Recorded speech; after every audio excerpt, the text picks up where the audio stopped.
కోల్కతాలో డాక్టర్ హత్యాచారంపై కొనసాగుతున్న ఆందోళనలు హైదరాబాద్ ఉస్మానియా నుంచి మా ప్రతినిధి వంశీ లైవ్ లో మరిన్ని వివరాలు అందిస్తారు. వంశీ చెప్పండి.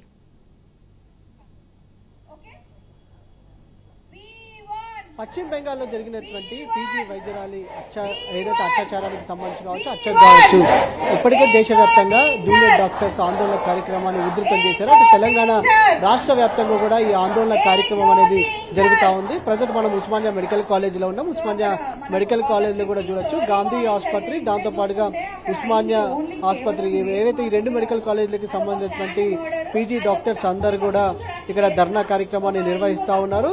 ఏదైతే సంయుక్తంగా ఈ కార్యక్రమాన్ని నిర్వహిస్తున్నటువంటి పరిస్థితి కూడా మనం చూస్తా ఉన్నాము. గత 8 రోజుల నుంచి కూడా జూనియర్ డాక్టర్స్ ఈ సమ్మె కార్యక్రమాన్ని నిర్వహిస్తా ఉన్నారు. మరోపక్క రాష్ట్ర ప్రభుత్వాన్ని కూడా డిమాండ్ చేస్తా ఉన్నారు. ఏదైతే ఒక సర్వేలెన్స్ టీమ్ ని ఏర్పాటు చేయండి అని కూడా వారు డిమాండ్ చేసినటువంటి పరిస్థితి మనం చూస్తా ఉన్నాము. ఒక ప్రొటెక్షన్ ని తమకు ఆసుపత్రుల్లో కల్పించాలని కూడా వారు డిమాండ్ చేసినటువంటి పరిస్థితి మనం చూస్తా ఉన్నాము. కేంద్ర ప్రభుత్వం ఏదైతే సెంట్రల్ ప్రొటెక్షన్ యాక్ట్ ని ప్రవేశపెట్టేంత వరకు తమ పోరాటాన్ని ఈ విధంగానే కొనసాగిస్తామని కూడా ఇప్పటికే వారు స్పష్టం చేసినటువంటి పరిస్థితి కూడా మనకు కనిపిస్తా ఉంది. ఇప్పటికే రాష్ట్ర వ్యాప్తంగా కూడా అన్ని ప్రభుత్వ ఆసుపత్రుల వద్ద కావచ్చు, టీచింగ్ ఆసుపత్రుల వద్ద కావచ్చు, యూపీహెచ్సి, పిహెచ్సిలు కావచ్చు, డిస్టిక్ ఏరియా ఆసుపత్రులు కావచ్చు, వీటన్నిటి దగ్గర కూడా అటు సీనియర్ వైద్యులు కూడా ఏదైతే నిరసన కార్యక్రమాలను, ర్యాలీ కార్యక్రమాలను కూడా నిర్వహిస్తున్నటువంటి పరిస్థితి కూడా మనకు కనిపిస్తా ఉంది. అటు ప్రజెంట్ కొంతమంది జూనియర్ డాక్టర్స్ కూడా మనతో పాటు ఉన్నారు. వారితో కూడా మాట్లాడించే ప్రయత్నం చేద్దాం. చెప్పండి, గత 8 రోజుల నుంచి కూడా సమ్మె కొనసాగిస్తా ఉన్నారు.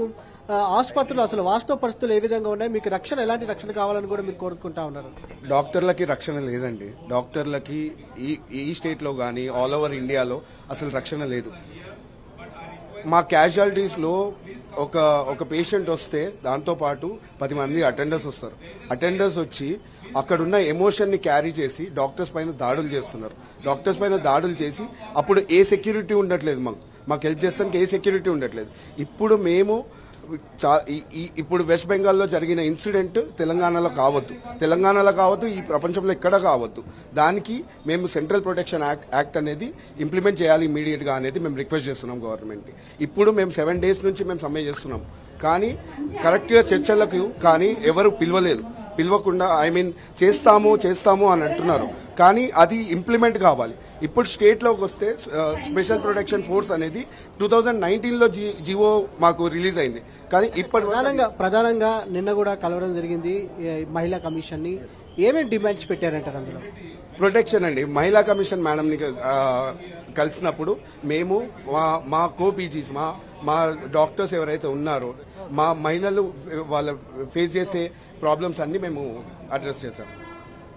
మొత్తం మీద చూస్తే మాత్రం రాష్ట్ర వ్యాప్తంగా కూడా ఆందోళన కార్యక్రమాలను ఉధృతం చేసినటువంటి పరిస్థితి మాత్రం మనకు కనిపిస్తూ ఉంది. అటు రాష్ట్ర ప్రభుత్వం కూడా తమకు ఆసుపత్రుల వద్ద ప్రొటెక్షన్ కల్పించాలని కూడా వారు డిమాండ్ చేస్తూ ఉన్నారు.